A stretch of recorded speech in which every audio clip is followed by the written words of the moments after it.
¿Qué tal? ¿Cómo estáis? Bienvenidos a la pizarra de Domingo Soriano. Que no os cuenten milongas, que no os entren complejos, queridos españoles. Somos mejores que Alemania.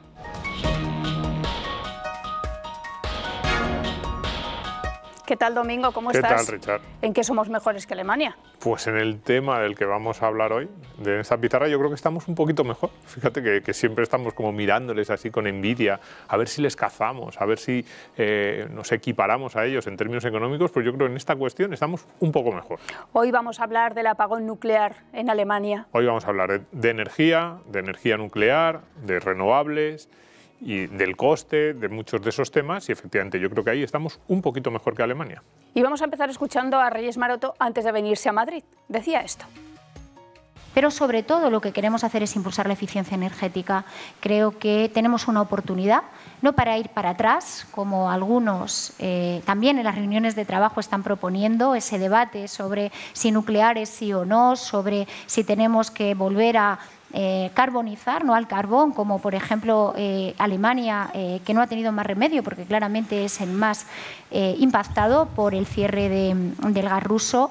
Nosotros no estamos ahí, tenemos que aprovechar esta oportunidad para acelerar la descarbonización. Vaya panorama que se presenta en los próximos años. Sí, Reyes Maroto, ahí como ministro de Industria, estaba a punto de meterse con Alemania, luego se ha dado cuenta de que no podía, es un lío. Y entonces ha tratado de rectificar más o menos. Pero bueno, sí. Hoy me vas a hacer el favor de leer tú el título de la pizarra. No, creo que no podría, además muy raro, pero me han asegurado que es así. Der in Berlin, die Butter Gerostet hat Schmidt College Match. Bueno, pues no es ni tan mal, ¿eh, Domingo? Me ha sorprendido. Bueno, pues... Pero tienes la traducción al español. Tenemos la traducción. Venga. El que asó la manteca en Berlín lo hizo con carbón. Sí, así es. Que yo creo que los alemanes que estuvieran viéndonos y viendo ese título y esto de que asó la manteca no lo han pillado, pero ahora se lo vamos a explicar. Pues venga, empezamos.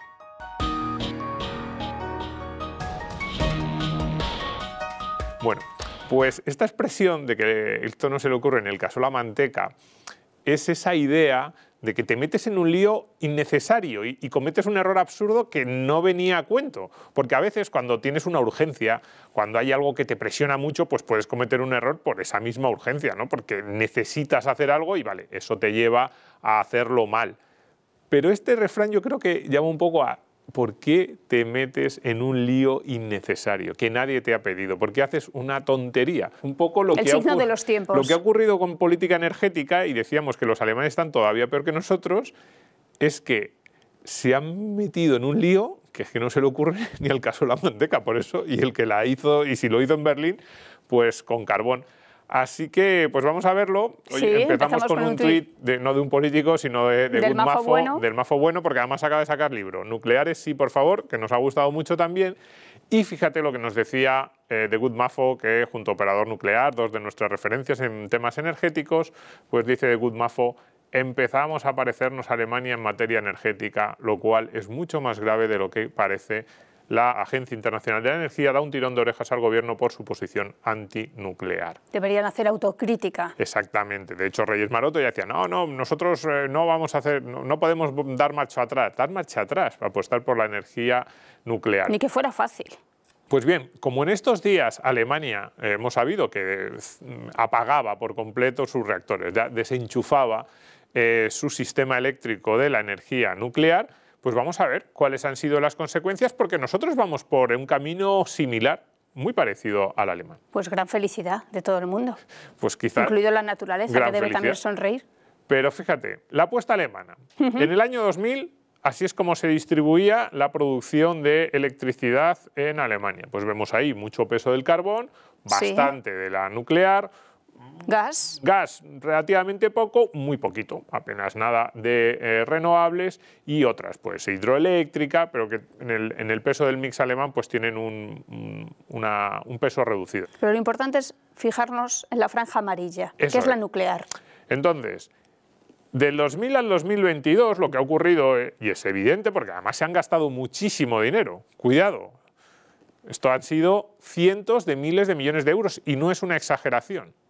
Más de $500 millones de euros se ha gastado Alemania, mucho más que nosotros todavía, en esta apuesta por las renovables, en subvencionar, en primar las energías renovables. Pues bien, de forma más o menos lógica, si te gastas ese dineral, has pasado a producir 232 teravatios hora. De hecho, es un poquito más alta la barra, aunque apenas se ve, pero vamos, creo que eran 8 o 10 teravatios hora más en el año 2022 que en el año 2000. Pues bien, como vemos, ese mantener la producción de electricidad desde el año 2000 lo han conseguido traspasando muchísimo, ampliando muchísimo el número, la producción vía renovable. Verde. Reduciendo algo la de carbón, pero sobre todo reduciendo muchísimo la nuclear. Se reduce mucho más la nuclear que la de carbón y cuidado, porque como con la parte verde no compensas la reducción de la nuclear y la reducción del carbón, tienes que meter gas. Entonces, dos fuentes de energía que producen muchos gases contaminantes son las que están complementando al incremento de la tecnología verde, en teoría. Esto ya lo vimos, hicimos una pizarra a finales del año pasado, creo que fue, en la que comparábamos la energía nuclear en términos de emisión de gases.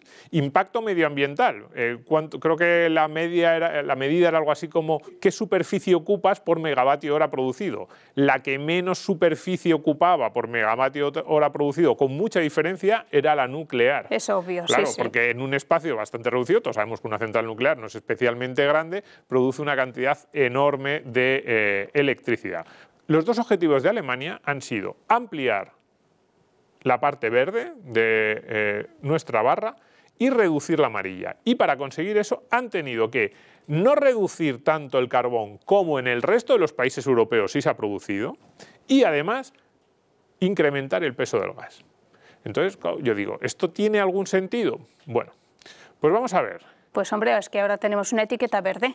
Tenemos una etiqueta verde que tiene un precio. Miremos ahí de nuevo el coste de la electricidad para los hogares. Bien. Alemania y España, dos de los países de la Unión Europea en los que es más caro. Y cuidado, aquí están incluidos los impuestos, pero están incluidos porque deben estarlo. Porque alguien podría pensar, hombre, no, porque los impuestos son una decisión política que queda al margen del coste de la energía. En este caso no, desde luego en el caso de Alemania y en el caso español no. ¿Por qué? Porque en ese coste de la energía que pagan los hogares están la subvención, en las primas, el apoyo, el respaldo que se ha dado a esas energías renovables. Es decir, este precio también es una decisión política. Es una decisión política reducir la nuclear y darle más peso a las renovables y subvencionarlas. Entonces, lo que estamos viendo es, ampliamos las renovables, nos cargamos la nuclear, tenemos que dar más peso del que están dando en otros países y que no desaparezca por completo el carbón, tenemos que dar más peso a energías contaminantes y que no desaparezca el carbón como en otros países, que está a punto de desaparecer o apenas aporta nada en el mix.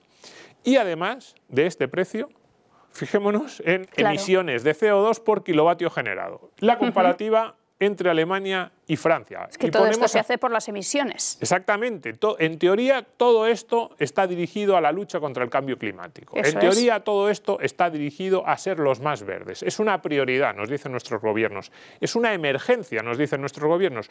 No hay ninguna otra razón. Queremos ser los primeros. Queremos ser los que lideremos. Así nos dicen, que Europa tiene que ser la que lidere la lucha contra el cambio climático. Pues bien, los dos grandes modelos que hay en Europa, Alemania y Francia, no solo son los dos países más grandes, con más habitantes de la Unión Europea, sino también los dos grandes modelos. Sí, que han tomado dos caminos diferentes. Los que siempre se ponen en términos de producción de electricidad. Pues bien, emisiones de CO2 por kilovatio generado. Año 2022, Alemania, 8 veces más que Francia. Esta gráfica es un poco rara, porque cada día, cada puntito que se ve ahí, se intuye en la gráfica, muestra las emisiones diarias. Pues bien, la media en Alemania es 8 veces más que en Francia, y el día que más emisiones tuvo Francia, tuvo menos de la mitad que el día que menos emisiones tuvo Alemania. Esto es lo que ha conseguido Alemania, por eso decíamos que el que asó la manteca en Berlín la asó con carbón, no sé si tiene algún sentido esto, y nosotros vamos por el mismo camino. Es verdad que en el caso de España es un poco menos absurdo, yo también hay que decirlo, porque España lo que está haciendo es acabar con la nuclear para meter gas, y el gas es menos contaminante que el carbón, que es lo que está haciendo Alemania, es acabar con la nuclear para no acabar con el carbón, que no tiene ningún sentido si tu prioridad es esta. Quiero decir que a lo mejor tú dices, no, es que mi prioridad es otra, pero si tu prioridad es el precio, lo estás haciendo mal. Si tu prioridad es la competitividad de tu industria, lo estás haciendo mal. Si tu prioridad es las cuestiones medioambientales, las emisiones, lo estás haciendo muy mal. Sí, porque Alemania no dice que su prioridad es la seguridad del ciudadano, que es el riesgo de la nuclear. Es otro de los argumentos. Lo dijeron algo después de Fukushima y luego ya se les olvidó. Y además sería un argumento falso. También lo vimos en la pizarra en la que hablábamos sobre los datos reales de la nuclear, como muertes por kilovatio hora generado, pues también las nucleares estaban muy lejos de la mayoría del resto de las tecnologías. De hecho, creo que solo la eólica estaba un poquito mejor, y los dos, tanto la nuclear como la eólica, con cifras ínfimas. Ahí generan muy poquitos muertes, muy pocos accidentes por kilovatio hora generado. O sea que en conclusión pagamos una factura muy cara y encima contaminamos más. Pagamos una factura muy cara, contaminamos más. Ahora, por ejemplo, en España nosotros con este impulso renovable pues tenemos muchos espacios naturales ocupados con energías renovables, que eso también es impacto medioambiental. Por eso decíamos lo de el espacio que ocupa una central nuclear para producir una cantidad enorme de electricidad, y los alemanes están todavía peor. Por eso digo, sí, porque ellos están con carbón. Hombre, nosotros por lo menos estamos diciendo lo que no podamos cubrir con nuclear lo cubriremos con gas, y ese respaldo ruso o argelino. Bien, no, si es que estamos ahí. Ese respaldo al sistema, que es imprescindible cuando uno lo centra todo en renovables, que son intermitentes, ese respaldo, hasta ahora nosotros siempre lo habíamos tenido con la nuclear. Vamos a empezar a cerrar las centrales a partir de 2027. Bueno, ya hemos cerrado alguna, pero el resto del calendario es de 2027 a 2035. Lo vamos a sustituir por gas. Bueno, pues ya dices, oh, ellos lo hacen peor. Sí, ellos con carbón, nosotros os haremos la manteca con gas. Bueno, pues en esas estamos. Si te parece, Domingo, acabamos recordando el título de nuestro amigo el Mazo claro, Bueno. Manuel Fernández Ordóñez, nucleares sí, por favor, porque además... Publicado por Deusto. Exactamente, porque la energía nuclear es la energía del futuro. Nosotros también estamos de acuerdo con esto, así que, bueno, a ver si alguien le hace caso. Es un libro sencillito, ¿no? Yo creo que Pedro Sánchez en un par de tardes, pero muy claro y con muy buenas enseñanzas. Gracias, Domingo. Gracias, Richard. Gracias a todos por estar ahí.